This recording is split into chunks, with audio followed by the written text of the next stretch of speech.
नमस्कार, स्वागत है आपका पीताम्बरा परिवार में। हमारे पीताम्बरा परिवार के एक सदस्य हैं यूपी से। उनके ऊपर माँ भगवती की असीम कृपा हुई है। ये समझ लीजिए कि उन्हें एक नया जीवन दान ही मिला है। उन्हें हार्ट की कोई समस्या थी, वो समस्या दूर हुई है बिना किसी ऑपरेशन के, और साथ ही साथ उन्हें माँ भगवती बगलामुखी की कृपा प्राप्ति भी हुई है। आप उनके अनुभव सुनेंगे तो चमत्कार की तरह ही प्रतीत होता है। क्या कलयुग में भी ऐसे चमत्कार होते हैं? और क्या माँ भगवती बगलामुखी सच में अपने बच्चों पर इतनी असीम कृपा करती है? उन्होंने पीताम्बरा परिवार से दीक्षा ली थी और मात्र 11 दिन की साधना की। अभी वो सिर्फ एक सिटिंग लिए हुए हैं, दूसरी सिटिंग में अभी साधना कर रहे हैं और दूसरी सिटिंग में भी उन्हें चमत्कार के अनुभव हो रहे हैं। और पहले हम उनके अनुभव सुन लेते हैं, फिर उसके बाद जो भी हमसे वो प्रश्न पूछते हैं उसका आंसर हम करेंगे। आइए सुनते हैं उनके अनुभव।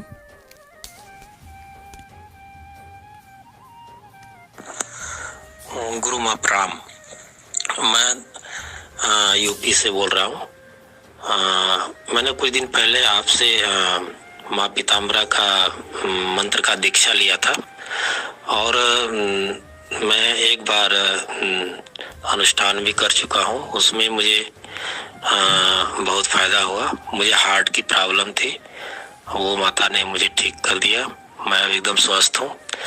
तो मेरे मन में श्रद्धा थी। मैं दूसरा राउंड कर रहा हूँ, दूसरी बार साधना मेरी स्टार्ट है। तो मेरे साथ कुछ विलक्षण अनुभव हो रहे हैं। मैं समझ नहीं पा रहा हूँ कि ये रियल में क्या है। तो बिना गुरु का ज्ञान तो होता नहीं, तो इसलिए मैं सोचा आपसे पूछ लूं, क्या मेरी साधना सही दिशा में जा रही है?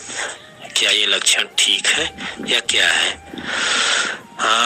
जब मैं जाप पे बैठता हूँ तो लगभग एक माला करने के बाद में मेरे शरीर में निचले हिस्से से, बीच में रीढ़ की हड्डी के नीचे से कुछ खिंचाव, तनाव ऐसा महसूस होता है। उसके बाद में धीरे धीरे पूरे शरीर में वाइब्रेशन होने लगता है, पूरे रोंगटे खड़े होने लगते हैं और वो बहुत स्पीड से नीचे से लेकर ऊपर तक पूरे पीठ से, कंधे से और गर्दन से होते हुए मेरे सिर में जाता है और सिर में पूरे मेरे सर को प्रफुल्लित कर देता है, खिल जाता है मेरा सर, पूरा बाल मेरा खड़ा हो जाता है सर का भी। और जैसे लगता है कि पूरे मेरा सर जो है बहुत फैलाव में बहुत फैल रहा है। और उसके बाद वहाँ पे बहुत काफी स्पंदन होता है और बहुत काफी झंझनाहट होती है। उसके बाद वो सर से बाहर, जैसे ऐसे लगता है कि वो सर से मेरे बाहर आसमान की तरफ जा रहा है और मेरा ध्यान जो होता है, मन की जो दशा होती है, वो भी उसके साथ में ऊपर की तरफ जाती है और मेरा ध्यान ब्रह्मांड में स्थित हो जाता है। वो अनदेखा, अनसुना सा लगता है, पता नहीं चलता कि मेरा ध्यान कहाँ पे है, लेकिन मैं अपने शरीर से ऊपर की तरफ होता हूँ और वहाँ पे जब ध्यान मेरा लगता है उस समय मेरा जाप लगभग धीरे धीरे बंद होने लगता है। मैं अपने मंत्र को बोल नहीं पाता हूँ और कभी कभी तो ऐसा होता है कि मेरे हाथ से माला भी छूट जाती है।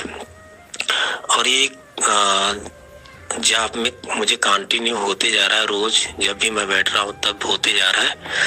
और उसके बाद मैं जाप से उठता हूँ और मैं फ्री होता हूँ और उस समय अगर मैंने माता के बारे में थोड़ा भी सोचा, एक सेकेंड के लिए भी सोचा, तो क्रिया तुरंत स्टार्ट हो जाती है। तुरंत मेरे शरीर में वही वाइब्रेशन, वही स्पंदन और प्रफुल्लन स्टार्ट हो जाता है। शरीर के पूरे रोंगटे खड़े हो जाते हैं, शरीर पूरा हल्का हो जाता है फूल की तरह और कोई भी राग। तो माता, ये क्या मेरी साधना सही दिशा में जा रही है? ये ठीक ठाक है या कहीं मुझसे कुछ गलती हो रही है?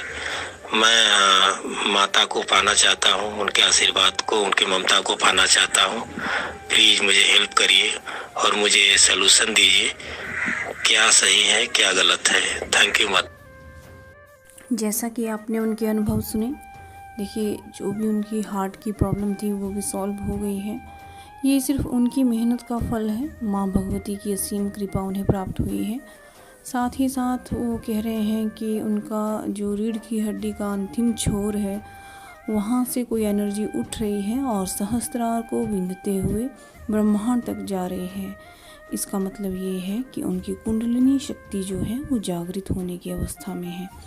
पर मैं आपको ये बता दूं कि कुंडलिनी शक्ति जो है वो इतनी शीघ्रता से जागृत नहीं होती है। इस शक्ति को जागृत होने में जन्मों भी लग जाते हैं। एक जन्म में इसकी जागृति संभव नहीं है, लेकिन फिर भी जो अच्छे साधक रहते हैं, जिनके ऊपर माँ भगवती बगलामुखी की कृपा रहती है या 10 महाविद्याओं में से किसी महाविद्या की कृपा रहती है, तो उनकी कुंडलिनी शक्ति शीघ्र ही जागृत हो जाती है। लेकिन ये साधक की सामर्थ्य पर निर्भर करता है। वैसे हमारे पीताम्बरा परिवार के बहुत सारे सदस्य हैं जिनकी कुंडलिनी शक्ति एक्टिवेट हुई है और प्योरीफाई हुई है। देखिए, कुंडलिनी शक्ति जागृत होने में हमारे पिछले जन्मों के जो कर्म हैं, पूजा, भक्ति, उपासना, साधना, इस जन्म का जो हमारे कर्मों का जो फल है, पूजा, भक्ति, साधना या उपासना का सभी चीज़ों का प्रभाव रहता है। लेकिन यदि आप कोई भी साधना या ध्यान इस तरीके से करें कि आपके ऊपर किसी इष्ट देव की या देवता की कृपा हो जाए, तो ये प्यूरिफाई होकर के कुंडलिनी शक्ति जागृत होने लगती है। सेम इनके साथ भी ऐसा ही हो रहा है। ये पूरे मनोयोग से साधना कर रहे हैं माँ भगवती बगलामुखी की। इस कारण से इनकी जो कुंडलिनी शक्ति है वो धीरे धीरे एक्टिवेट हो रही है, प्योरीफाई हो रही है और ये सहस्त्रार को बींधते हुए ब्रह्मांड में जा रही है। लेकिन इन्हें और अधिक मेहनत करने की ज़रूरत है। सिर्फ इन्हें हमारी बातों की तरफ ध्यान नहीं देना चाहिए, इन्हें सिर्फ अपनी मेहनत करनी चाहिए और पूरा कॉन्सेंट्रेट करना चाहिए और साथ ही साथ इन्हें ध्यान की ओर भी अग्रसर होना चाहिए। जो अच्छे साधक हैं या साधिकाएं हैं, उन्हें साधना के साथ साथ ध्यान पर भी ध्यान देना चाहिए और जो चक्र है उनकी हीलिंग भी करवानी चाहिए। लेकिन चक्र जागृति किसी अच्छे गुरु की देख रेख में ही करनी चाहिए, अन्यथा इसका नुकसान भी हो सकता है। एक्चुअली हमारी बॉडी में एक एनर्जी मौजूद रहती है जिसे हम स्पिरिचुअल एनर्जी भी कहते हैं, और जो कुंडलिनी शक्ति है वो ब्रह्मांडीय शक्ति है। उसका जो पूरा हमारे बॉडी में जो करंट है, जो जब वो दौड़ता है तो कई बार हमारा जो शरीर है वो सहन नहीं कर पाता है। और सुनने में आता है कि कई साधक जो हैं पागल हो गए या उनकी याददाश्त खो गई या कोई और दुर्घटना घट जाती है। जब भी आप कुंडली शक्ति को जागृत करना चाहें या इस तरफ मेहनत करें या कोई ध्यान साधना करें, तो किसी योग्य गुरु की देखरेख में ही करें। अगर आपको यह जानकारी अच्छी लगी हो तो लाइक कीजिए, शेयर कीजिए और सब्सक्राइब कीजिए। धन्यवाद।